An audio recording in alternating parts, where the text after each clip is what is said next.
2025? Daming blessing. Hello, hello, hello. Nako, sobrang saya. I am overwhelmed with gratitude and I'm so happy to see you all again. Sa TikTok ko na lang nakita ang isang Rosier Sia. Ikaw wala. Thank you, thank you. Okay. So, parang ibang Barbie to. Although, hindi ka pa rin naman kontrabida, walang ganon, pero parang ibang atake, ibang Ano po ito? Mas palaban, mas goal-driven, and again, this is ibang Barbie kasi ibang genre po ito. This is a murder mystery, family revenge drama. Kaya lahat po na makita nyo dito, iba at bago. Okay. Sabi ni Kaylin kanina, parang advice daw ni Rupa sa'yo. Ano ba yun? Parang choose yourself. Apo. Ikaw din ba ganun ang ginawa mo? Oo naman, palagi naman po. Palagi ko naman pong pinapaalala yan kasi bago pa po yan sabihin sa amin ni Miss Rufa, sinasabi na po yan sa akin ng pamilya ko, ate ko, tapos ng mama ko, ganyan. So, inuuna mo yung sarili mo ngayon? Oo naman. Sa paanong paraan? Inuuna, sa mga wala na kasi ako, wala namang iba, ako lang eh. Wala namang iba, so ako na lang. Okay. So, So, nakamove on kumusta ka ka na na? ngayon? Nakamove on ka na? Ano talaga yung tanong oh, mo? kamusta Nakamove on ka na? Nakamove on Saan? I am very Sa happy. breakup, I am very happy. nakamove on? I am very happy. So, dahil very happy siya, nakamove on na siya. Oo. So, pag naisip mo ngayon, it's a right decision. That I'm happy? Of course. Of Happiness course. is always the right It's a right choice. decision na inend mo yung ilang taon yun eh. Grabe ang tagal. Oh, I'm so sorry, but I 7. prefer not to talk about it to respect the Galing-galing relationship. Pero I'm very happy right now. Aral na aral! Aral na aral! Why are you happy, Barb? Oh my gosh, grabe. I have a horror film coming up, P77. It will be shown on just a day before my birthday. And now I have a show, Beauty Empire, with Kaylin Alcantara and Miss Rufa Gutierrez. I will also have another movie coming up, Contrabida Academy on Netflix. This July din po yan. So I have a lot of things going on. And my birthday is also coming up. So grabe, hindi pa nagbo-birthday, dami ng regalo agad. So, pareho kayong single ni Kylie. Ano na pag-usapan niya sa dressing room?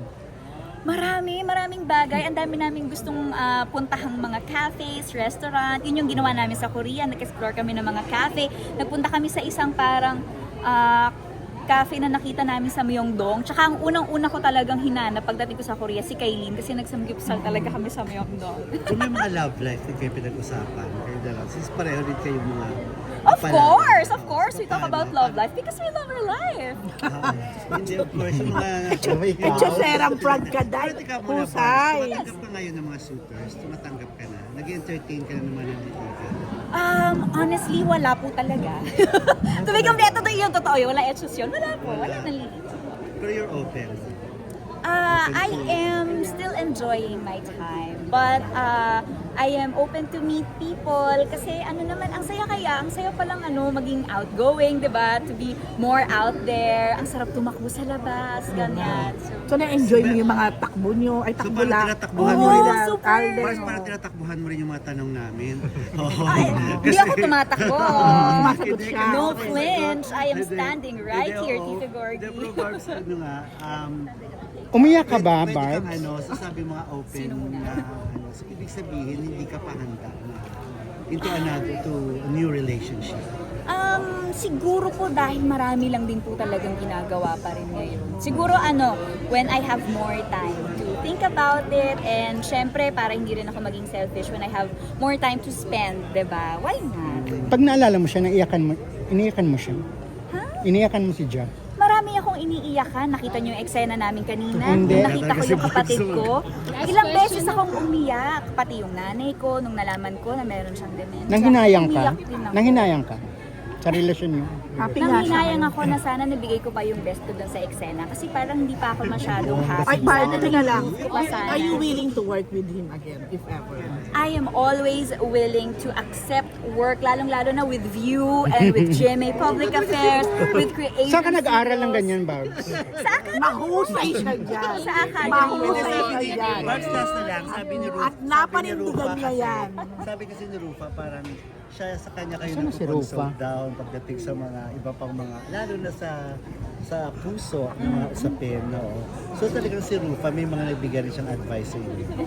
Alam niyo po, sa totoo lang, si Miss Rufa, minsan po, when we ask for it, and even when we don't, she's really generous in giving advices.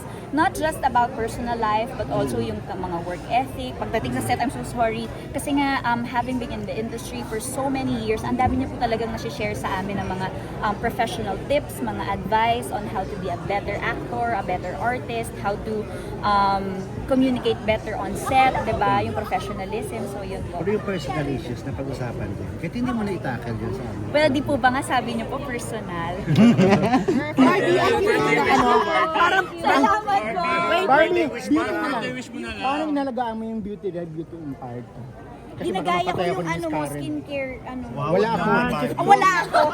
Birthday wish mo, Barbie. Birthday wish na lang. Birthday wish ko, my gosh naman, sana maraming manood po ng Beauty Empire at ng P77 at ng Contrabida At para sa Academy. puso mo, anong wish mo? My gosh, stay happy. Okay. Taray. I love you. I love you.